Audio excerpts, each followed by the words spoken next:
வணக்கம் நடராஜன். இன்னைக்கு ஒரிசால ஒரு குண்டு வெடிப்பு வீடியோ ரொம்ப வைரலா போயிட்டு இருக்கு. என்ன விஷயம்? ஆமா சார். அந்த வீடியோ நேத்து தான் வெளியாயிருக்கு. நேத்து கடந்த ஒரு 48 மணி நேரமா அந்த வீடியோ ரொம்ப வைரலா போய்க்கிட்டு இருக்கு. ஸோ இது ஜனவரி 27ஆம் தேதி நம்ம குடியரசு தினத்துக்கு மறுநாள் இந்த சம்பவம் நடந்திருக்கு. இந்த குண்டுவெடிப்பு சம்பவம். அதாவது அந்த ஒரிசால அந்த மொட்டை மாடியில வச்சு அந்த பாம்ப அசெம்பிள் பண்ணிட்டு இருந்திருக்காங்க. அப்ப ஏதோ தெரியாம ஆப்பரேட் பண்ணி அசெம்பிள் பண்ணும்பொழுது ஏதோ மிஸ்டேக் ஏற்பட்டிருக்கு போல. அந்த குண்டு வெடிச்சிருக்கு. ஸோ இதுல முக்கியமான விஷயம் என்னன்னா, அந்த குண்டை தயாரித்த அந்த குடும்பத்தார் அவங்க பாத்தீங்க அப்படின்னா இவங்க வேற எதுக்காவது திட்டமிட்டு இருப்பாங்களா? பக்கத்துல ஒரு ஏர்ஃபீல்டு இருக்கு. அதே மாதிரி ரயில்வே ட்ராக் இருக்கு. ஸோ இந்த மாதிரி அதிகமான மக்கள் சேரும் இடத்துல ஏதாவது குண்டு வெடிப்பு சம்பவத்தை ஏற்படுத்துறதுக்காக இந்த குண்டை தயாரிச்சிருக்காங்களா அப்படிங்கிற கேள்வியும் எழுந்திருக்கு. ஸோ அசம்பாவிதம் அந்த நடந்த அன்னைக்கு பார்த்தீங்க அப்படின்னா அந்த ஷானவாஸ் அப்படிங்கிற ஒருத்தர் தான் அந்த செயல்களில் ஈடுபட்டிருக்காரு. ஸோ அவர் சம்பவ இடத்திலே உயிரிழந்துட்டாரு அப்படின்னு சொல்லப்படுது. அதே மாதிரி அவங்க அம்மா மருத்துவமனைக்கு அழைத்து செல்லப்படும் பொழுது உயிரிழந்துட்டாங்க. அந்த ஷானவாஸோட தங்கச்சி இருந்திருக்காங்க. அதே மாதிரி அவருடைய பார்ட்னர், அவரோட பார்ட்னர்னு சொல்றாங்க. அவங்க கல்யாணம் முடிஞ்சிருச்சா இல்லையா அப்படிங்கிற இது தெரியல. ஸோ இந்த 4 பேர் தான் அந்த சம்பவ இடத்துல இருந்திருக்காங்க. இதுல 2 பேர் உயிரிழந்துட்டாங்க. ஸோ இது குறித்து இப்ப என்ஐஏ விசாரணை பண்ணிக்கிட்டு இருக்காங்க. ஏன் அப்படின்னா இந்த குண்டு தயாரிக்கிறது அப்படிங்கிறதுலாம் ரொம்ப கஷ்டமான ஒரு விஷயம் அப்படிங்கிற மாதிரி நம்ம எல்லாருமே நினைச்சுக்கிட்டு இருக்கோம். ஆனா இப்ப ஒரிசா மாதிரியான ஒரு ஊர்ல இப்ப நம்ம படங்கள்லாம் பார்த்திருப்போம். டெல்லியில, மும்பையில, காஷ்மீர் பக்கத்துல இந்த மாதிரியான சம்பவங்கள் நடக்கும். ஒரிசா மாதிரியான இதுக்கு முன்னாடி இது போன்ற தீவிரவாத சம்பவங்கள் நடக்காத இடத்துல ஒரு குண்டு தயாரிக்கப்படுது. அதுவும் ஒரு நார்மலான ஒரு ரெசிடென்சியல் ஏரியால ஒரு மொட்டை மாடியில இந்த குண்டு தயாரிக்கப்படுது அப்படின்னா, எந்த மாதிரியான பாதுகாப்பு அம்சங்கள நம்ம மிஸ் பண்றோம். நம்ம பாதுகாப்பு துறைக்கு இன்னுமே இதெல்லாம் ஒரு சவாலா தான் இருக்கு. இது குறித்து என்ஐஏ விசாரணை பண்ணிக்கிட்டு இருக்காங்க. அது மட்டும் இல்லாம இது குறித்து நிறைய தகவல்களும் பரவுது. சந்தேகங்கள் இருக்கு அப்படிங்கிற மாதிரி எல்லாம் சொல்றாங்க. ஸோ என்ன இருந்தாலும் நம்ம ஒரு பாதுகாப்பான சூழலுக்கு எல்லாருமே விழித்து இருக்கணும். ஏன்னா இவங்க வாடகைக்கு தான் இருக்காங்க அப்படின்னு சொல்லப்படுது. ஸோ வாடகைக்கு விடும் பொழுது அவங்கள பத்தி ஒரு பேக்ரவுண்டு வெரிஃபிகேஷன் பண்ணிட்டு இதெல்லாம் பண்ணாங்க அப்படின்னா கொஞ்சம் பாதுகாப்பா இருக்கும் அப்படிங்கிறது தான் நம்மளுடைய கருத்து. ஏன் அப்படின்னா ஒரு குண்டு தயாரிச்சு ஒரு இடத்துக்கு போறாங்கன்னா சாதாரண ஆட்களா இருக்க மாட்டாங்க. ஸோ நிறைய நம்ம கேர்ஃபுல்லா இருக்கணும் அப்படிங்கிறது தான் இதன் மூலமா நமக்கு தெரிய வருது. இல்ல குண்டு தயாரிக்கிற இன்ஃபர்மேஷன் அவைலபிள் அப்படிங்கிறத தாண்டி, இந்த குண்டு தயாரிக்கிறதுக்கான பொருட்கள், அது எப்படி அவங்களுக்கு கிடைச்சது? அத எப்படி அவங்க கொண்டு வந்தாங்க? நீங்க சொல்ற மாரி, அது எப்படி ஒரு வீட்ல சாதாரண வீட்ல மொட்டை மாடி வரைக்கும் எடுத்துட்டு போய் அங்க செய்ற வரைக்கும் வேற யாருக்கும் தெரியலையா? இல்லாட்டி இதுல வேற யாருக்காகவும் தெரிஞ்சிருக்குமா? தெரிஞ்சும் சைலன்ட்டா இருக்காங்களா? அப்படின்னு தெரியல. ஆனா இதுல ஒரு விஷயம் நல்ல விஷயம் என்னன்னா, அது உடனே எண்ணெய கையில எடுத்தது தான். ஏன்னா இப்ப நமக்கு கோயம்புத்தூர்ல நடந்த ஒரு குண்டு வெடிப்பு சம்பவம் நமக்கு தெரியும். அது ஒரு சிலிண்டர் வெடிப்பு அப்படின்னு சொல்லி நம்ம தட்டி கழிக்க நினைச்சு, அத தள்ளி போட நினைச்சு, போஸ்ட்போன் பண்ணி கடைசியா எண்ணெய் எட்ட போட்டு போச்சுன்னு ஒரு அரசியல் விவாதங்களுக்கு பிறகு. அப்படி இல்லாம ஒரிசால உடனே இது எண்ணெய கைக்கு போனது வரவேற்கத்தக்கது. அவங்க சீக்கிரம் இதுலக்கான உண்மைய கண்டுபிடிப்பாங்கன்னு நம்ம நம்பலாம். இல்ல இதுவுமே 1 மாசம் ஆகப்போகுது. கிட்டத்தட்ட 27ஆம் தேதி அப்படின்னா, இவ்வளவு நாள் ஆயிருக்கு. அப்பதான் சிசிடிவி ஃபுட்டேஜே அவங்க சீஸ் பண்ணியிருக்காங்க. ஸோ இத ரிபப்ளிக் டிவி தான் இன்னைக்கு ஃபர்ஸ்ட் வெளியிட்டாங்க. ஸோ அதுக்கப்புறம் தான் வெளிய வந்திருக்கு. ஸோ அதான் இது ஒரு தீவிர விசாரணை நடத்தப்படணும். எல்லாருமே பாதுகாப்பா இருக்கணும். அரசாங்கமும் இதையெல்லாம் கருத்தில் கொண்டு இன்னுமே பாதுகாப்பு அம்சங்கள அதிகப்படுத்தணும். நிச்சயமா. இப்ப நம்ம தமிழ்நாடு பக்கம் வருவோம். தமிழ்நாட்டுல நம்ம திமுகவுக்கும், காங்கிரஸுக்குமான பேச்சுவார்த்தை நம்ம எதிர்பார்த்த மாரி அடுத்த கட்டத்துக்கு போறது. அடுத்த கட்டம் என்னன்னா, திமுக இப்ப அவங்களாவே சொல்லியிருக்காங்க. எங்க பேச்சுவார்த்தை தொடரணும்னா, உங்க சைட்ல இருந்து மாணிக்கம் தாக்கூரும், பிரவீன் சக்கரவர்த்தியும் பேசுறத நிறுத்தி, அவங்களுக்குரிய தண்டனைய நீங்க வழங்கணும். அப்பதான் பேச்சுவார்த்தையே தொடங்க முடியும்ட்டாங்க. அதுனா என்ன அர்த்தம்? இப்ப பேச்சுவார்த்தை நின்னு போச்சு. அதுதான் அடுத்த கட்டம் இந்த கூட்டணிக்கு. இத குறித்த விவரம் உங்கள்ட்ட இருக்கா? இவ்வளவு நாளா காங்கிரஸ் ரொம்ப அமைதியா தான் இருந்தாங்க.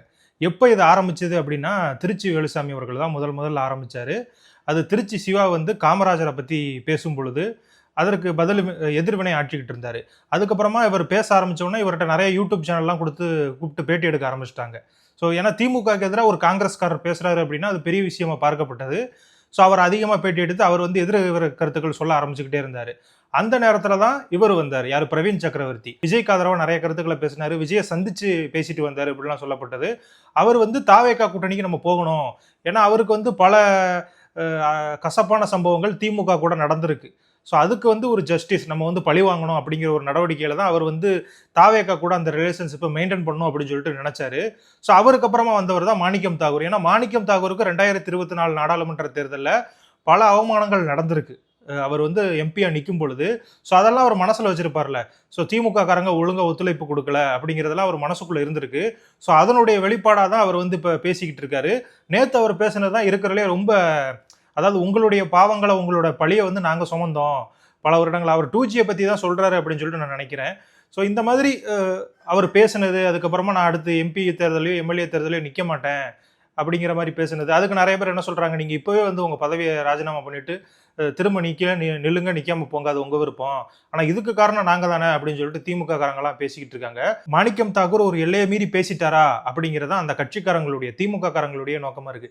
இது நம்ம என்ன பார்க்கணும் அப்படின்னா, திமுகவில் இருக்கக்கூடிய பெரிய தலைவர்கள் யாருமே இதை பத்தி கருத்து சொல்லாமலே இருந்தாங்க. ஆனா தளபதியா இருக்கட்டும், ராஜகண்ணப்பனா இருக்கட்டும், பேசினதுக்கு அப்புறமா ராஜகண்ணப்பனும் தளபதி இப்ப எல்லாருமே இப்ப அமைதியாயிட்டாங்க. ஆனா காங்கிரஸ்ல இருக்கிறவங்க அமைதியாகல. அவங்க வந்து தொடர்ந்து பேசிக்கிட்டே இருக்காங்க. ரெண்டு பேருமே தேவை. இப்ப திமுக இல்லைன்னா காங்கிரஸுக்கு ஒரு மிகப்பெரிய சரிவை சந்திக்கும் காங்கிரஸ். 2014ல 4% ஓட்டு வாங்கணும் அப்படின்னு சொல்லிட்டு சொல்றாங்க. 2014 அப்படின்னா 2026 அவங்க தனியா நின்னாங்கன்னா எத்தனை சதவீதம் ஓட்டு வாங்குவாங்க அப்படிங்கிறது தெரியல. விஜய் வந்து கண்மூடித்தனமா நம்புறது வந்து பாத்தீங்க அப்படின்னா காங்கிரஸ்காரங்க கண்டிப்பா பண்ண மாட்டாங்க. விஜய் மேல அவங்களுக்கு ஒரு விருப்பம் இருக்கலாம். காங்கிரஸ் கட்சியும் கூட கேரளா, புதுச்சேரி இதெல்லாம் மனசுல வச்சு விஜய் கூட பேசலாம். ஆனா இங்க இருக்கக்கூடிய காங்கிரஸ் தலைவர்கள் அதை வந்து ஒரு கருத்துல எடுத்துப்பாங்களா அப்படிங்கிறது தெரியாது. ஏன்னா செல்வ பெருந்தகை இன்னைக்கு பேசின பேச்சு பாத்தீங்க அப்படின்னா ஒரு திமுக கார மாதிரி தான் பேசுறாரு.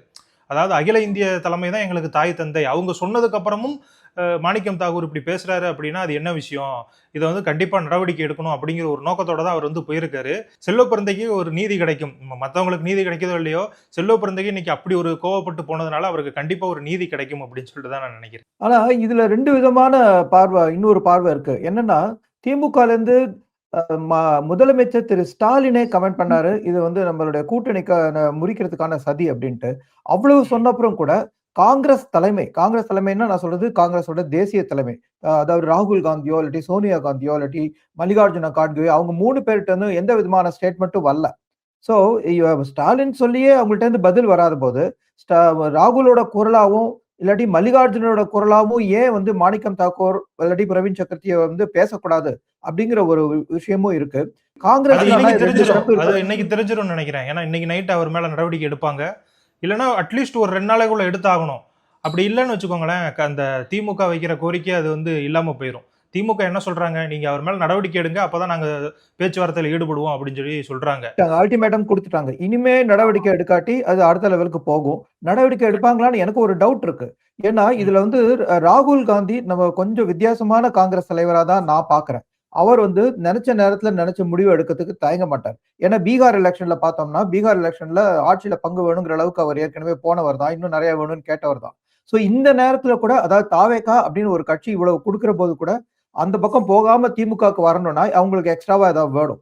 அதுவும் இவ்வளவு 2 பேருக்கும் நடுல ஒரு பேச்சுவார்த்தை முட்டின நிலையில காங்கிரஸ் திருப்பி திமுகவுக்கு வந்தானா, திமுக முதல்ல காங்கிரஸை ஜெயிக்க வைக்குமா, அவங்களுக்குள்ள ஜெல் ஆகுமா அப்படிங்கிற கொஸ்டினும் அவங்களுக்கு வந்திருக்கும். இவ்வளவு தூரம் போகும்னு தெரியாம அவங்க இந்த மாதிரி ஒரு இந்த லெவலுக்கு போக மாட்டாங்க. இதை யாரு முதல்ல முறிக்கிறது அப்படிங்கிறது தான் அவங்களுக்கான கேள்வி. இப்ப திமுக அந்த இதை கையில கொஞ்சம் எடுத்துச்சு, நாங்க பேச மாட்டோம் நீங்க சரி பண்ற வரைக்கும். இன்னும் 2 நாள்ல நமக்கு முடிவு தெரிய போறது. ஓரளவுக்கு அடுத்த லெவலுக்கு காங்கிரஸ் எப்படி ரியாக்ட் பண்ண போறதுன்னு தெரிய போறது உண்மை. என்னுடைய பார்வையில என்னன்னா, ராகுல் காந்தி தாவேகா கூட போற முடிவை தான் எடுப்பாருன்னு நான் நினைக்கிறேன். பார்க்கலாம். ஓகே, அதே மாதிரி நீங்க இன்னைக்கு நம்ம மாணிக்கம் தாகூரை பத்தி பேசிக்கிட்டு இருக்கிறபடியே இன்னொரு முக்கியமான நபர் யாரு அப்படின்னு பாத்தீங்கன்னா, மணிசங்கர் ஐயர் இன்னைக்கு பேசு பொருளா மாறி இருக்காரு. ஸோ அவர் வந்து 2 விஷயங்கள், ஒன்று வந்து கேரளாவில் காங்கிரஸ் திரும்ப ஆட்சி அமைக்காது, மீண்டுமே பினராயி விஜயன் வந்து ஆட்சி அமைக்க போறாரு அப்படிங்கிற மாதிரி சொல்றாங்க. அவர் வந்து அந்த கருத்தை சொல்லியிருக்காரு. அதுக்கு காரணம் என்ன அப்படின்னா, அவர் வந்து அவருடைய மருமகன் நினைக்கிறேன், மருமகளான்னு தெரியல, அவங்களுக்கு வந்து கேரளாவில் வந்து ஒரு சீட்டு கேட்டிருக்காரு, அவங்க கொடுக்கல, அந்த கோவத்துல தான் அவர் இப்படி பேசுறாரு அப்படின்னு சொல்லப்படுது. எப்படி பிரவீன் சக்கரவர்த்தி இங்க வந்து ஒரு ரிபலா மாறினாரோ, அதே மாதிரி அங்க வந்து மணிசங்கர் ஐயர் வந்து ஒரு ரிபலா மாறி இருக்காரு. ஏற்கனவே நம்ம மயிலாடுதுறை எம்பி எல்லாம் அவர் இருந்திருக்காரு. ஸோ அவர் என்ன சொல்றாரு அப்படின்னு பார்த்தீங்கன்னா, நான் வந்து காந்தியன், நேருவியன், ராஜீவ் கூட நான் வந்து ஏற்றுப்பேன், ஆனால் ராகுல் காந்தி என்னால் ஏற்றுக்க முடியல, அவரோட நடவடிக்கைகள் எனக்கு பிடிக்கல அப்படிங்கிறாரு. ஸோ இந்த மாதிரி தான் தலைவர்கள் என்னன்னா, அவங்களுக்கு வந்து ஒரு டிஸ்ரெஸ்பெக்ட் வந்துச்சு அப்படின்னா அதுக்கு பழி வாங்கணும் அப்படிங்கிற மாதிரி தான் செயல்படுறாங்களே தவிர, கட்சியினுடைய நலன் எது, கட்சிக்கு எது நல்லது, நம்ம அடுத்த தேர்தல் 2029 தேர்தலை ஏன் வந்து நம்ம மனசுல வச்சுக்க மாட்டோம் அப்படின்னு அவங்க யோசிக்கிறது கிடையாது. ஏன்னா இப்போ நீங்க சொல்ற மாதிரி தான், இப்போ இந்த கூட்டணி அமைந்தாலுமே திமுகவுக்கும் காங்கிரஸுக்கும் கண்டிப்பா திமுக காரங்க யாருமே காங்கிரஸ் கட்சிக்காரங்களுக்கு வேலை பார்க்க மாட்டாங்க. ஏன்னா ஒரு நம்மள இப்படி பேசுறாங்க, நம்ம எப்படி வேலை பார்க்க முடியும் அப்படிங்கிற மாதிரி இருக்கும்ல. அதே மாதிரி காங்கிரஸ் ஓட்டுகளும் திமுகவுக்கு வந்து அந்த ஷேர் ஆகுமா அப்படிங்கிறது நமக்கு தெரியல. மணிசங்கர் ஐயர் சொன்ன இன்னொரு முக்கியமான விஷயம், இது வந்து தமிழ்நாட்டில் இருக்கக்கூடிய நிறைய தலைவர்கள் நம்ம எல்லாருமே சொல்றது தான். இந்த இண்டி கூட்டணி இருக்கிறதுக்கு முக்கியமான காரணமே மு க ஸ்டாலின் தான். அவர் தான் இந்த கூட்டணியுடைய ஒரு அச்சாரம் அப்படிங்கிற மாதிரி சொல்றாங்க. அது உண்மை. ஏன்னா 2019 ராகுல் காந்தியை பிரதமர் வேட்பாளராக முதல்ல அறிவிச்சது மு க ஸ்டாலின் அவர்கள் தான், நம்முடைய முதல்வர் அவர்கள் தான். கடந்த தேர்தலையும் கூட நம்ம வந்து ஒரு 40 எம்பிக்கள், ஒரு இந்தி பிளாக் அப்படிங்கிறது ஒரு வலுவா இருக்கிறதுக்கு மிக முக்கிய காரணம் திமுக. அந்த திமுக கூட்டணியில இருந்து காங்கிரஸ் வெளியேறுச்சு அப்படின்னா அது காங்கிரஸுக்கு மிகப்பெரிய சரிவை கொண்டு போய் சேர்க்கும் அப்படிங்கறதா என்னுடைய கருத்தா இருக்கு. இந்தி கூட்டணியில இருந்து காங்கிரஸ் வெளியே போறதா பார்க்க கூடாது. இந்தி கூட்டணியில இருந்து திமுகவை காங்கிரஸ் வந்து தள்ளி உதைக்கிறதா தான் பார்க்கணும். இந்த மணிசங்கர் ஐயர் போன்றவர்கள் பேசுறதெல்லாம் ஸ்கிரிப்டட் ஸ்பீச். ஸோ இந்த நேரத்துல திடீர்னு மணிசங்கர் ஐயர் போன்றவர்களை பேச வைக்கிறது வந்து திமுகவோட தனி திறமை.